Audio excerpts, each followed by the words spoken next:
So the upside of the gold price rally and these spiking prices is that the premiums have come down. You might still be paying more, but the math looks better.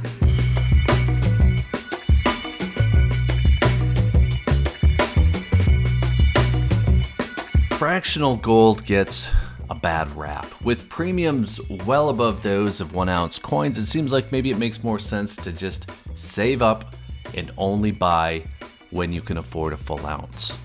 That's decent logic, but finding a level I could comfortably repeat on a tighter schedule is what helped make certain habits. Waiting, saving, that didn't always work because other things came up. So eventually, those higher premiums of the fractional coins became something like a cost of doing business. I mean, more or less just an entry fee that means you need to hold the gold a little bit longer before it starts to do its thing. There are pros and cons here, and if you still aren't sure whether it makes sense to buy fractional coins or not, well, let me add a new variable. Premiums have come down dramatically.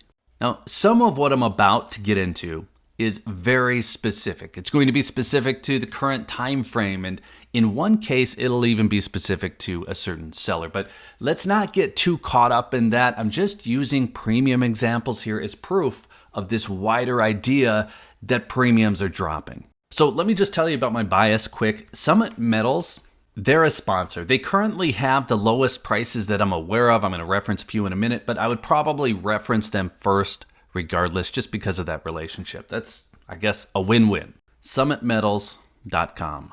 So let's just start with expectations. 4% is my typical target for premium on a 1 ounce gold coin. 3% buy to sell spread, ideally. So I'll pay 3% for a coin I think I can get spot for back in a sale. 4% for a coin I can get 1% over spot for in a sale. You get it.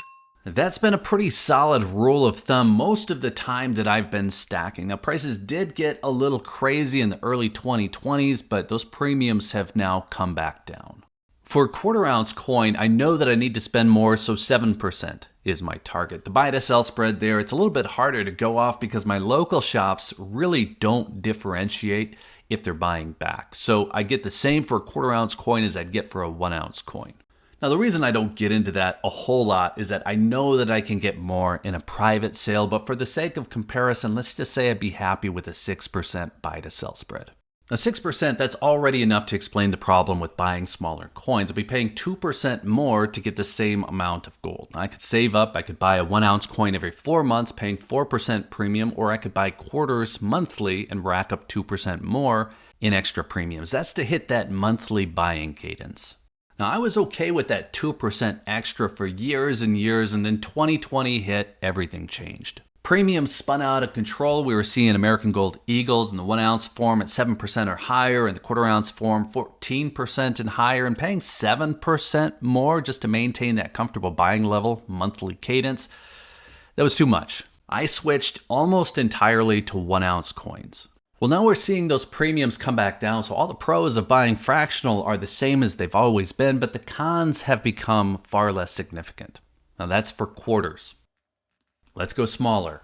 10th ounce coins have always been on the wrong side of the pros and cons column for me, especially starting in 2020 when we saw premiums for those 10th ounce Eagles hit 20 to 25% easy and stay there for years. And that's a huge fee for the convenience of buying a smaller coin.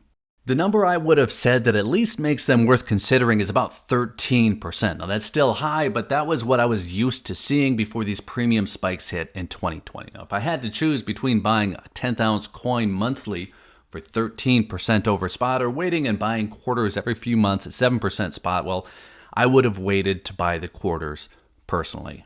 I'm still talking past tense here, but those 10th ounce coins, they really represented a line where I felt I could buy a 10 ounce generic silver bar or something similar at a better value than the 1/10 ounce gold options.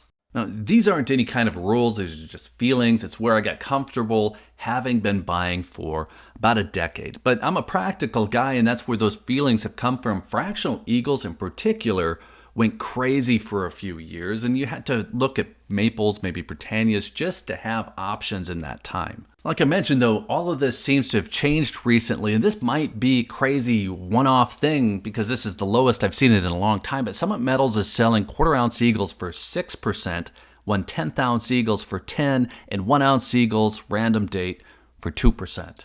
So this isn't about any specific price at any specific seller, but they're real examples of premiums below what I would say are reasonable points to consider fractional. Now, I'm not sure if 10th ounce coins are reasonable even at 10% over spot, but that's a lot better than we've seen for years. And the overall shift isn't just a one-off thing at a specific dealer. I think Summit Metals is getting really aggressive there, but the prices have come down everywhere. So I guess the one benefit to these higher spot prices is a lower percentage that's being lost to premiums. It just makes the investment value of the coins better because we're giving up less in acquisition cost.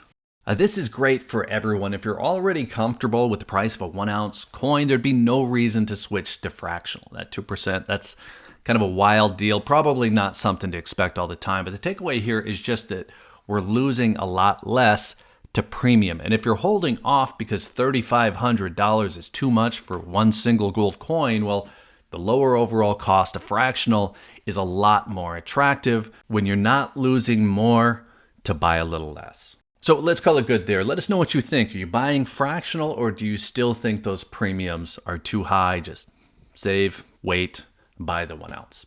Let us know. And then while you're in the comments, be sure to hit that like button if you found any of this interesting. Be sure you're subscribed with notifications turned on if you want to hear more on the topic. And if you're still here, thanks again for watching. I always appreciate your time. Take care.